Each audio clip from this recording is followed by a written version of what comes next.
Hello my dear friend, अपने tuition channel पर रचना academy में आप सभी का स्वागत है। बीपीएससी टेरी 4 का नोटिफिकेशन आपके सामने जल्द ही देखने को मिलने वाला है।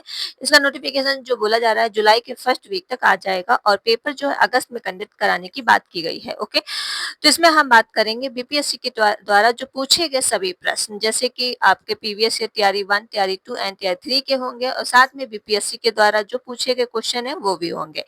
तो चलिए फिर स्टार्ट करते हैं एंड वीडियो आप लोग क्या शेयर कर दीजिएगा, लाइक एंड चैनल को सब्सक्राइब जरूर कर लेना। अगर चैनल पर पहली बार विजिट कर रहे हैं, ये शाम को आपकी 4 बजे क्लास होती है इवनिंग में, तो आप शाम 4 बजे टेलर आप देखा करिए। ओके, जैसे कि आपका जो क्वेश्चन हो जाएगा, निम्नलिखित में से कौन से दो चरम स्थान जो है पूर्व से पश्चिम गलियारे से जुड़े हैं।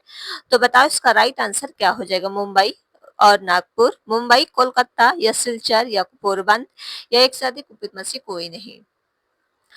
दो चरम जो है पूर्व और पश्चिमी से जुड़े हुए जो हैं ये हो जाएगा सिलचर और पोरबंदर। क्या हो जाएंगे? सिलचर और पोरबंदर। पूर्व पश्चिमी से जो आपका होता है कि ये कौन सा जुड़ा है, तो याद रखिएगा सिलचर और पोरबंदर। ठीक है, तो पूर्व पश्चिमी गलियारा जो है गुजरात के मध्य प्रदेश के उत्तर, बिहार के पश्चिमी बंगाल के असम से होकर ये क्या है गुजरता है। ये भी आप याद रखिएगा। ठीक है, इसके बारे में अगला क्वेश्चन करते हैं।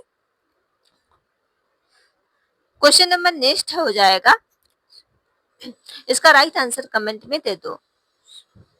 शिपरिक और टूरिज्म के संदर्भ में सूची, रीफ, एमी, सॉल तथा ग्रांडे द्वीप पर भारतीय जल में जहाजों के मलबे का पता लगाया गया, ये स्थान कहाँ है?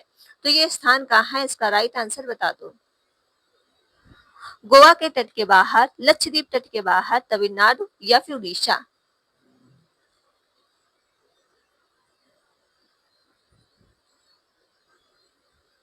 ये जो है आपके गोवा के तट के बाहर है। क्या हो जाएगा? गोवा के तट के बाहर है। ऑप्शन इसका फर्स्ट वाला राइट हो जाएगा। अगला क्वेश्चन देख लो, क्वेश्चन नंबर दिया हुआ है नेक्स्ट। क्वेश्चन दिया हुआ है नेक्स्ट, आपका राइट आंसर बताओ कमेंट में। भारत के निम्नलिखित बंदरगाहों को उत्तर से दक्षिण दिशा को व्यवस्थित कीजिए। आपको बता, ये जो बंदरगाह दिए गए हैं इसको कैसे स्थित करना है? उत्तर से दक्षिण। ठीक है, जैसे कि आपका ये उत्तर होता है, ये दक्षिण होता है, तो इसको आपको क्या है सही क्रम में इसको लगाना है। तो बताइए इसका राइट आंसर क्या हो जाएगा।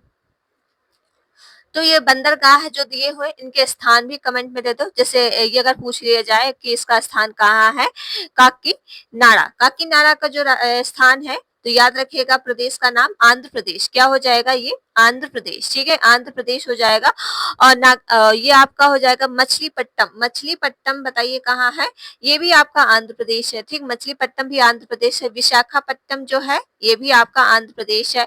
और ये आपका बताओ नागपट्टनम। नागपट्टनम जो है तमिलनाडु में है। कहाँ हो जाएगा? तमिलनाडु में हो जाएगा। ठीक है, तो इसको आपको उत्तर से दक्षिण की ओर लगाना था।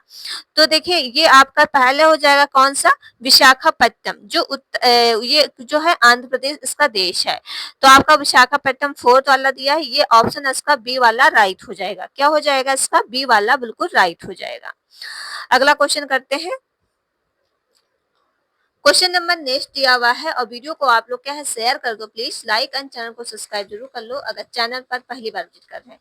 क्वेश्चन दिया हुआ है नेक्स्ट क्वेश्चन है, फलों एवं सब्जियों की खेती कहलाती है। तो फलों एवं सब्जियों की खेती को क्या कहते हो बताओ। फूलों की खेती, कृषि की खेती, बागवानी या उपज से एक से अधिक, उपज में से कोई नहीं। फूलों की खेती को क्या कहते हो बता दो। फूलों की खेती को क्या कहते हो? देखिए अगर पूछ लिया जाए फूलों की खेती को जो कहा जाता है फ्लोरिकल्चर। क्या हो जाएगा? फ्लोरिकल्चर। ठीक है, फ्लोरिकल्चर। ओके, याद रखिएगा फ्लोरिकल्चर। ओके, लिख लीजिएगा फ्लोरिकल्चर। कृषि को क्या कहते हैं बताओ।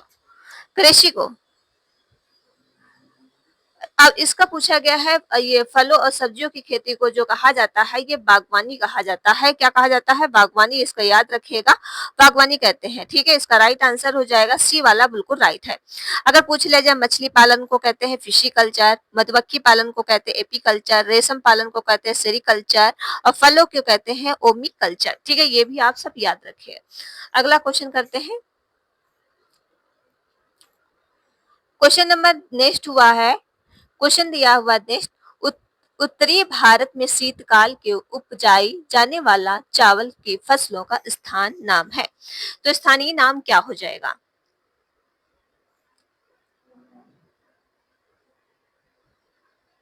तो इसका स्थानीय नाम हो जाएगा अमन, साली और अगहनी। ऑप्शन इसका बी वाला राइट हो जाएगा। अगला क्वेश्चन देखो, क्वेश्चन नंबर दिया हुआ है नेक्स्ट। नेक्स्ट क्वेश्चन का राइट आंसर बता दो कमेंट में। इसमें दिया हुआ है निम्नलिखित में से कौन सा स्थानांतरित कृषि का स्थानीय नाम है? तो स्थानांतरित कृषि का आपको स्थानीय नाम बताना है। बताओ क्या कहते हैं इसको?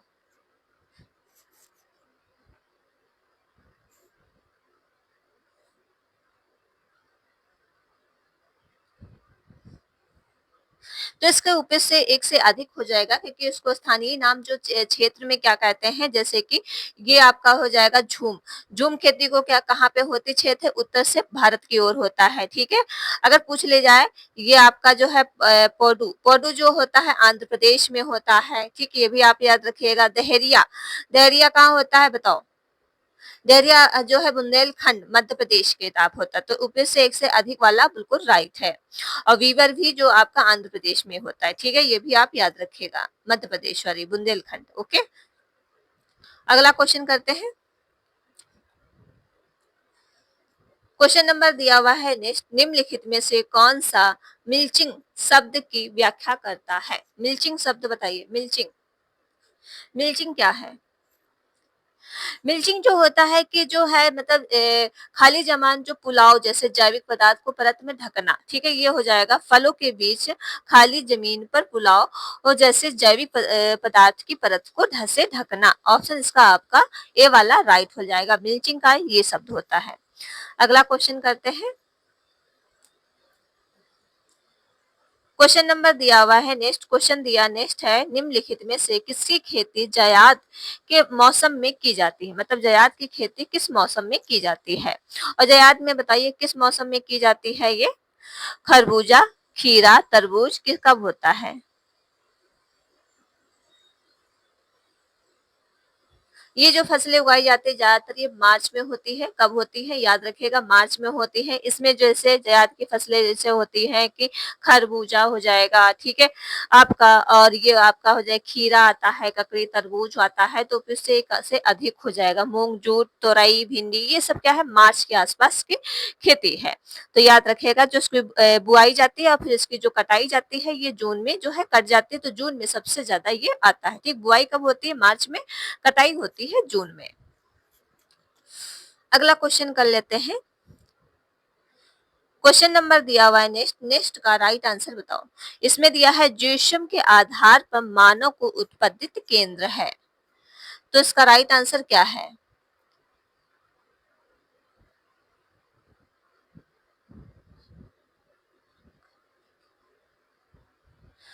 तो इसका राइट आंसर बताओ। ये हो जाएगा अफ्रीका और रिफ्ट घाटी, अफ्रीका की रिफ्ट घाटी। ऑप्शन इसका फर्स्ट वाला राइट हो जाएगा। अगला क्वेश्चन देख लो। क्वेश्चन नंबर दिया हुआ है नेक्स्ट, नेक्स्ट क्वेश्चन दिया, दो समुदाय के मध्य सांस्कृतिक संपर्क कहलाता है। बताइए।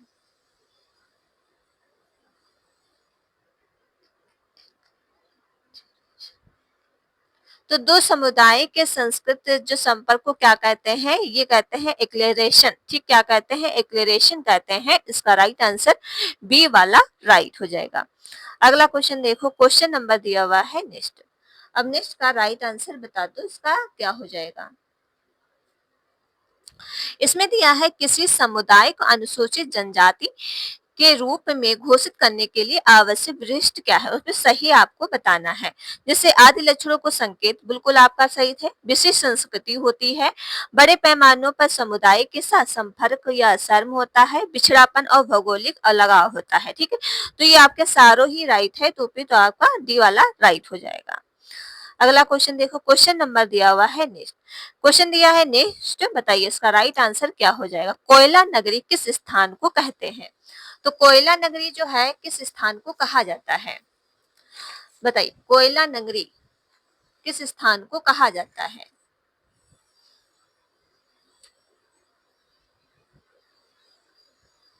कोयला नगरी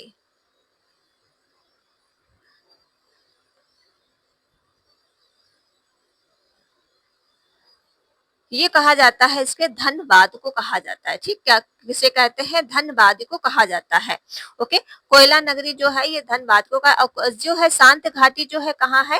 तो ये भी आप याद रखिएगा, केरल नीलगिरी पहाड़ियों में स्थित है। शांत घाटी की जो अगर राष्ट्रीय उद्यान कब घोषित किया गया था, तो ये भी आप याद रखिए 1984 में इसे क्या है, घोषित कर दिया गया था। ठीक है, शांत घाटी आंदोलन जो ऐतिहासिक पूर्व आंदोलन था ये चला था 1973 में। कब चलाया गया था? 1973 में। इससे क्या है, शांति घाटी रिवर्स फॉस्फेट जल विद्युत परियोजना द्वारा बाढ़ बचाने की शुरुआत भी की गई थी। ठीक है, तो ये कहा था इसका राइट आंसर धनबाद। ठीक, इसका राइट आंसर हो जाएगा धनबाद। अगला क्वेश्चन, क्वेश्चन दिया है मोटा अनाज चमत्कारी अनाज और भविष्य की फसल कहा जाता है। जैसे मोटा अनाज कैसे होते बताइए?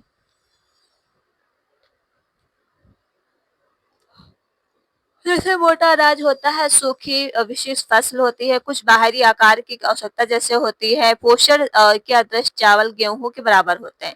तो फिर से एक से आला अधिक बिल्कुल राइट हो जाएगा। ठीक है,